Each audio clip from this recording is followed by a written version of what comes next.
Hola, un saludo a todos. Mi nombre es Héctor Zavala, soy especialista en medicina interna y formo parte del equipo de médicos especialistas de Blue Medical.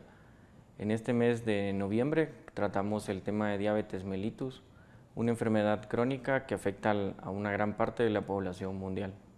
La agenda que vamos a evaluar ahorita va a ser la prevención, sobre todo las complicaciones que se pueden dar en la diabetes mellitus, el tratamiento y los exámenes que se necesitan para tener un mejor control.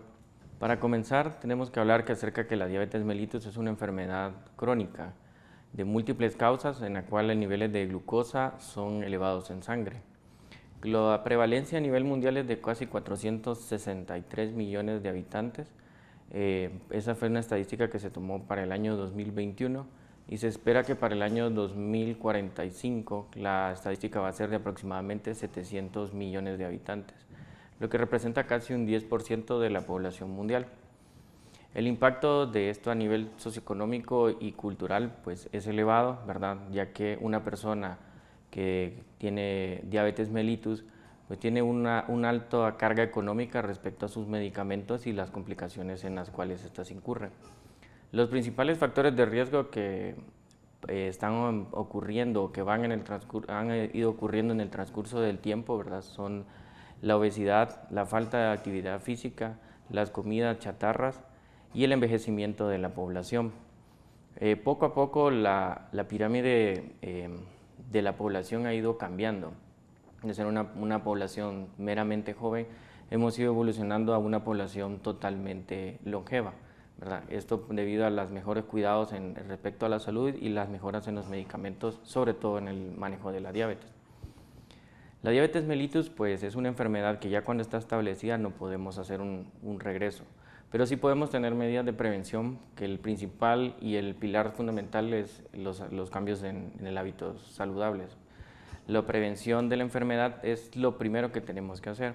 Actividad física, dieta y ejercicio es algo que no solamente incurre a los pacientes que tienen diabetes mellitus o los pacientes que ya tienen una predisposición genética o que están a punto de desarrollar diabetes mellitus.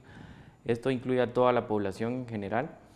Algunos estudios, por ejemplo, el programa de prevención de la diabetes de la New England en el 2002 sacó un estudio que reporta que casi un 58% de reducción existe si los pacientes con un factor de riesgo para desarrollar diabetes o que se encuentran en prediabetes cambian sus hábitos de vida, mejoran su alimentación, hacen ejercicio diario, pues un 58% de estos mejora y no evoluciona a diabetes mellitus tipo 2, que es la más común de todas.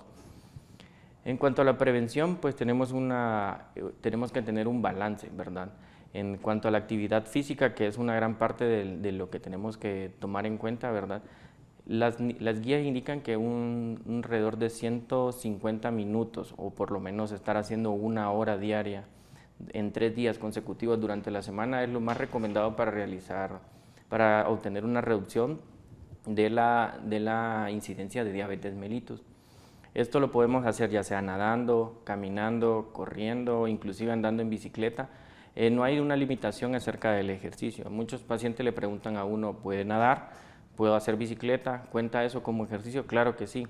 Lo único que sí es que los ejercicios tienen que ser de una actividad que lo lleve de moderado a intenso. E inclusive los ejercicios de resistencia como ser el levantamiento de pesas, ¿verdad? Esto es diferente al ejercicio aeróbico que es el anterior, ¿verdad? Esto las guías recomiendan que alrededor de 2 veces por semana se realice un ejercicio de resistencia, pesas, cualquier tipo de levantamientos, ¿verdad? Algo que no sea correr, algo que no sea nadar, se puede realizar 2 veces por semana. Otra parte importante de la prevención de la diabetes mellitus es la forma como uno consume los alimentos.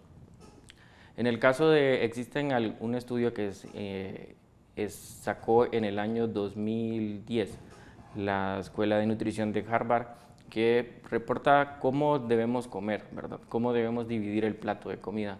Es muy de costumbre, ¿verdad? Comer alta cantidad de carbohidratos y evitar el consumo de verduras o no balancear correctamente.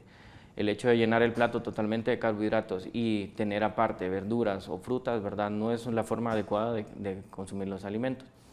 De forma práctica podemos decir que si podemos dividir el plato de comida que vamos a consumir, ¿verdad?, en la mitad, o sea, el 50% del plato, tiene que ser de colores, tiene que ser verde, tiene que ser rojo, tiene que ser amarillo, o sea, significa que van a ser vegetales, frutas o verduras.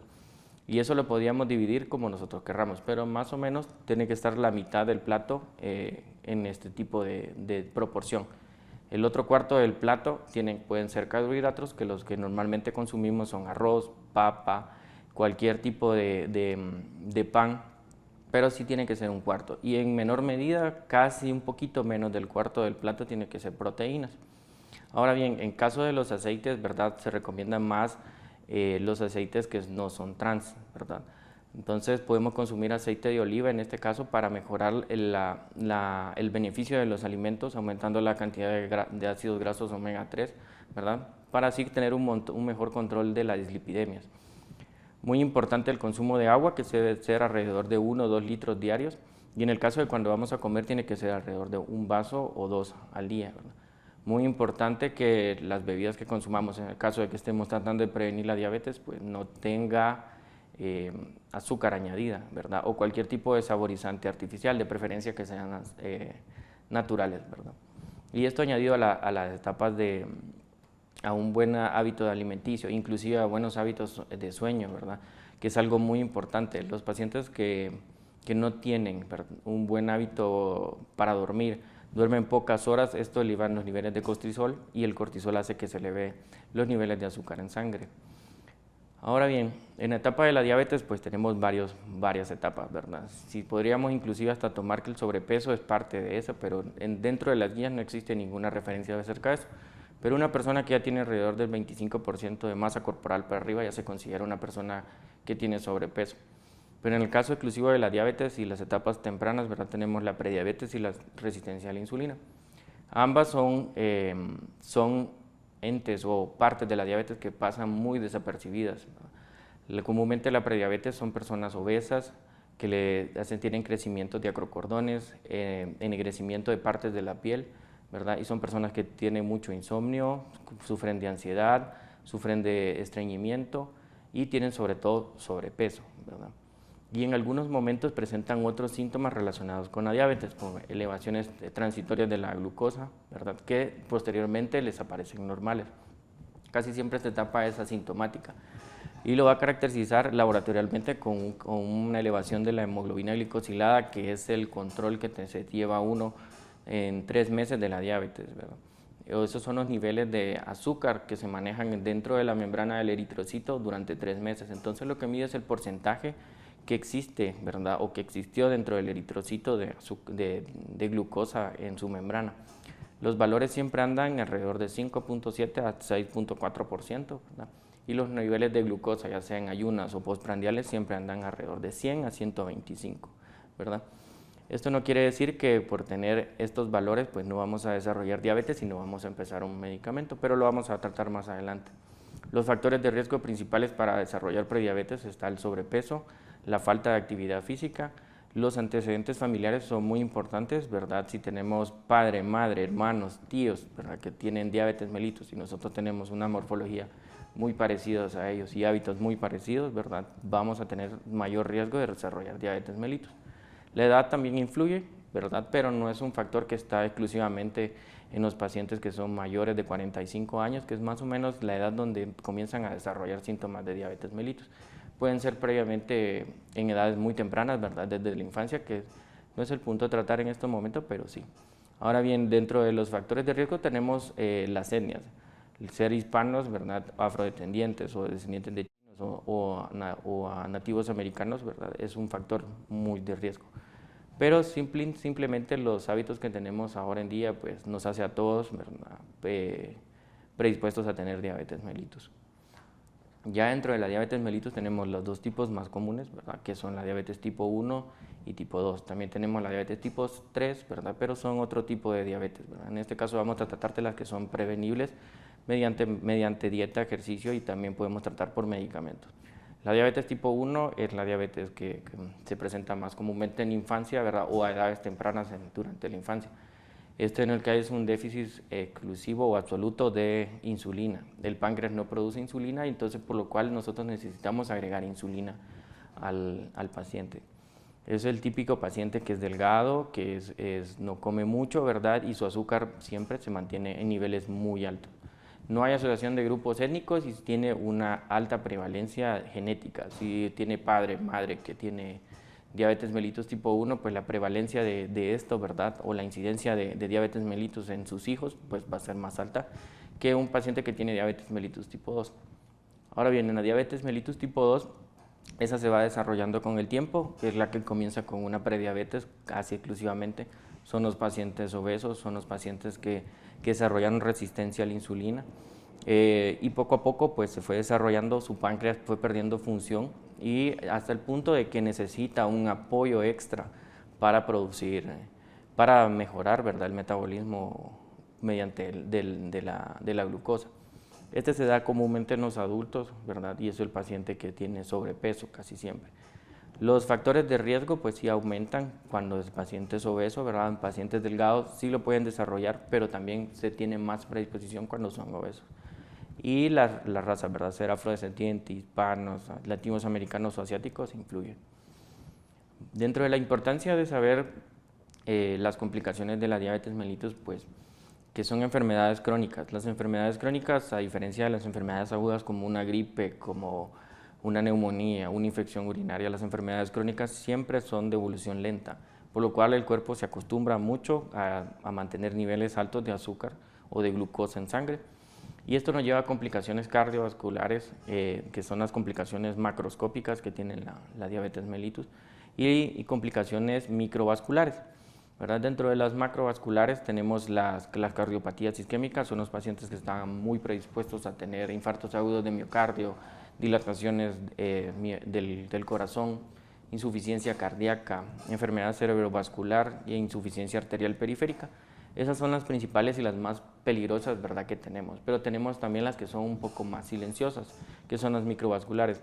Es el paciente diabético que tenemos con que su vista se va perdiendo poco a poco, ¿verdad? También tenemos la neuropatía diabética, que es algo que se quejan mucho los pacientes. Es el paciente que comienza con adormecimiento en los miembros inferiores, inclusive en los miembros superiores, ¿verdad?, que se va desarrollando debido a que los altos niveles de glucosa en sangre pues, van dañando la estructura del endotelio vascular y va provocando lesiones.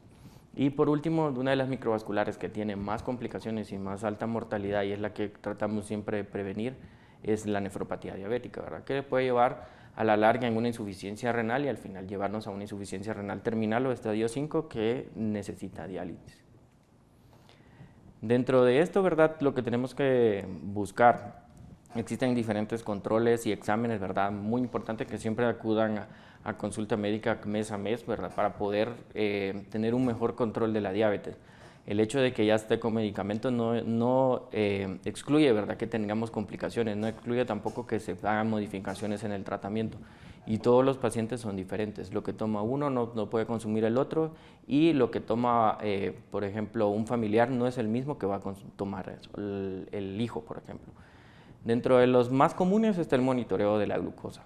Si es un paciente, ¿verdad?, o es una persona con sobrepeso que está viendo que hay ennegrecimiento de su cuello, ennegrecimiento de sus axilas, de su parte genital, está saliendo pequeñas abultaciones alrededor de su cuello, siente que no puede respirar, que siempre está cansado, ¿verdad? Es muy importante hacerse los niveles de glucosa en sangre, ya sea antes de desayunar, ¿verdad?, para medir más o menos como cuánto tiene su glucosa al despertar, o después de comer, que casi siempre se hace el control alrededor de las 2 horas de tomar, pero se puede hacer un control, por ejemplo, existen curvas de glucosa que se hacen de 1 hora, 2 horas, 3 horas, 4 horas, dependiendo de uno lo que necesite, ¿verdad? Entonces es el examen más simple, una glucometría capilar, para ver cuál es el nivel de azúcar, ¿verdad? Y ahí existen, ¿verdad?, parámetros que establecen las guías que son exclusivos, ¿verdad?, que podemos utilizar una glucemia al azar mayor a 200, ¿verdad?, o que tengamos una glucosa en azúcar arriba de 125, pues ya podemos considerarlo si lo tenemos en varias mediciones, ¿verdad?, que el paciente tiene diabetes mellitus. Otro muy importante son los niveles de insulina, que también se alteran, ¿verdad?, en las etapas previas a tener prediabetes. Y lo mismo, estos dos exámenes, ¿verdad?, sirven para control ya cuando el paciente tiene diabetes. La más importante, como les había mencionado anteriormente, es la hemoglobina glicosilada, o la que conoce como hemoglobina A1C. Y les decía que era el porcentaje de glucosa que existe alrededor de la membrana del eritrocito, y ese es un parámetro que nos ayuda a medir fidedignamente cuánto es el nivel de glucosa que tiene el paciente en los últimos 3 meses. Y esto sí ayuda muchísimo a saber si realmente el paciente cumple con su tratamiento o no, o si el paciente realmente necesita apoyo, ¿verdad?, ya sea nutricional o hacer mayor actividad física, o simplemente hay que cambiar y escalar el medicamento.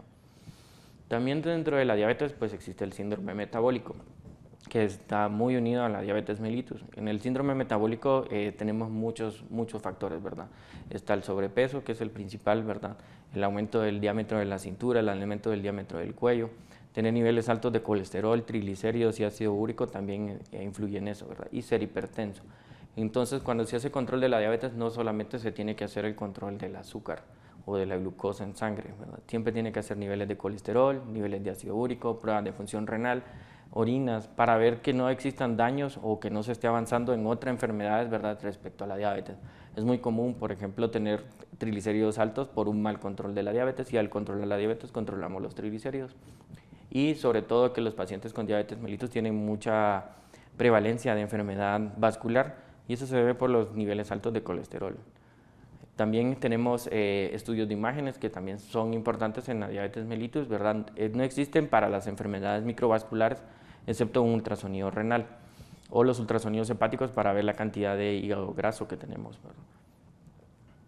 Dentro del tratamiento, como les mencionaba, la prevención es lo principal, ¿verdad? Estar siempre bien hidratados. Si vivimos en climas fríos, siempre consumir alrededor de 1 o 2 litros diarios, siempre tratar de evitar las bebidas carbonatadas, evitar bebidas alcohólicas, ¿verdad? Tratar de que el consumo de agua pura sea mayor que el consumo de otros tipos de bebidas, ¿verdad? Siempre mantenerse sanos y fuertes, hacer ejercicio a nadie le cae mal, ¿verdad? Son fuentes de aminoácidos las cadenas musculares, ¿verdad? Entonces siempre ayuda a metabolizar ciertas proteínas que utilizamos para el consumo de la utilización de la glucosa en sangre, ¿verdad? Tener siempre una mente activa, ¿verdad? Y siempre tener periodos de sueño que el cuerpo se relaje, ¿verdad? Al mantener niveles altos de estrés siempre va a elevar el nivel de glucosa en sangre. Y siempre tener prevención contra otras enfermedades. Cuando usted tiene diabetes mellitus, las enfermedades se tratan diferente, sobre todo si usted está muy decompensado. Las enfermedades sí se pueden tratar, se tratan de manera muy diferente a un paciente que está compensado o a un paciente que tiene prediabetes. En la diabetes mellitus, en la tipo 1, pues exclusivamente es insulina lo que se le da, y en la prediabetes es más que todo cambios en el estilo de vida. Pero si tenemos unos niveles que comúnmente no se manejan en rango diabético, ¿verdad?, que serían alrededor de 125 de glucosa o hemoglobina glicosilada arriba de 6.4, pues sí se le puede agregar metformina, por ejemplo, de una baja dosis, para que el paciente utilice mejor y reduzca la producción hepática de glucosa, de la producción hepática de glucosa. Y en el caso de la diabetes mellitus tipo 2, que es la más común de todas, pues existe una gran gama de medicamentos, que son los medicamentos orales, los medicamentos inyectados, inclusive son pacientes que pueden utilizar insulina como apoyo. A pesar de que todavía producen insulina, a veces la insulina no siempre es mala, ¿verdad? El temor que siempre existe de que las insulinas matan a las personas, pues es lo que ocurre. Lo que está pasando es que comúnmente cuando uno ya pone insulina o indica al paciente que tiene que usar insulina, estamos en una etapa ya que está demasiado avanzada. Entonces lo que ocurre es que cuando ya se está compensando, ¿verdad?, otras enfermedades están atacando, infecciones urinarias, en el caso de las mujeres, que son las más comunes, ¿verdad? Infecciones del tipo respiratorio, que son las que le siguen. Ahora bien, diabetes gestacional, que es otro tipo y un ente aparte, ¿verdad?, de las que normalmente conocemos. Las mujeres, ¿verdad?, que quieren quedar embarazadas y tienen factores de riesgo, pues es muy importante que siempre hagan el control de la diabetes previo, ¿verdad?, a pesar de que sean delgadas, pero si son madres diabéticas, pues siempre tienen que hacer controles de la diabetes mellitus. Dentro de las conclusiones, pues el conocimiento es poder siempre, ¿verdad? Y siempre saber los factores de riesgo que tiene uno como persona y tiene sus familiares es lo más importante, ¿verdad? Saber que si una persona o alguno de su familia está con factores de riesgo, tiene una vida sedentaria, no consume alimentos adecuados, ¿verdad?, está aumentando de peso, pues tratar de influir en la vida, ¿verdad?, de esas personas para evitar que desarrollen, ¿verdad?, alguna complicación o una enfermedad de la diabetes mellitus. Otra de las conclusiones es que una dieta equilibrada y ejercicio diario es un pilar fundamental dentro de la prevención de la diabetes mellitus. Y a menudo, ¿verdad?, como tenemos las enfermedades que son desapercibidas, ¿verdad?, parte de las complicaciones, el hecho de tener diabetes mellitus, tener niveles de glucosa normales, no excluye que no vamos a tener complicaciones. Y el control siempre mensual, ¿verdad?, y acudir siempre a su médico cada vez que tenga alguna molestia, ¿verdad?, o alguna duda es muy importante. Muy bien, entonces en este momento vamos a pasar al segmento de preguntas y respuestas. Una de las preguntas que me hicieron fue ¿qué es una enfermedad crónica?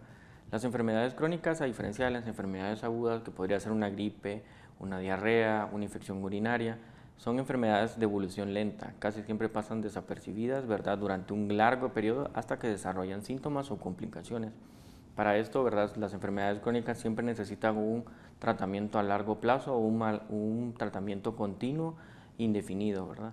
Y el manejo pues es integral, es una enfermedad que se maneja tanto por especialistas como por el mismo paciente, ¿verdad?, que tiene que poner de su parte para que la enfermedad se mejore.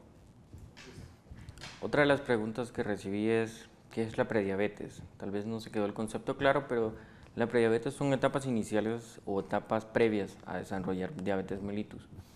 Esto laboratorialmente lo podemos definir como una glucosa entre 100 a 124 y que mantenga esos rangos, ¿verdad? Y tenemos hemoglobinas glicosiladas entre el valor de 5.7 y 6.4%. La diferencia entre la diabetes y la prediabetes es que la prediabetes tenemos una etapa que podemos prevenir y algunas cosas podemos revertir. Una de las principales, que es la más importante, es el sobrepeso.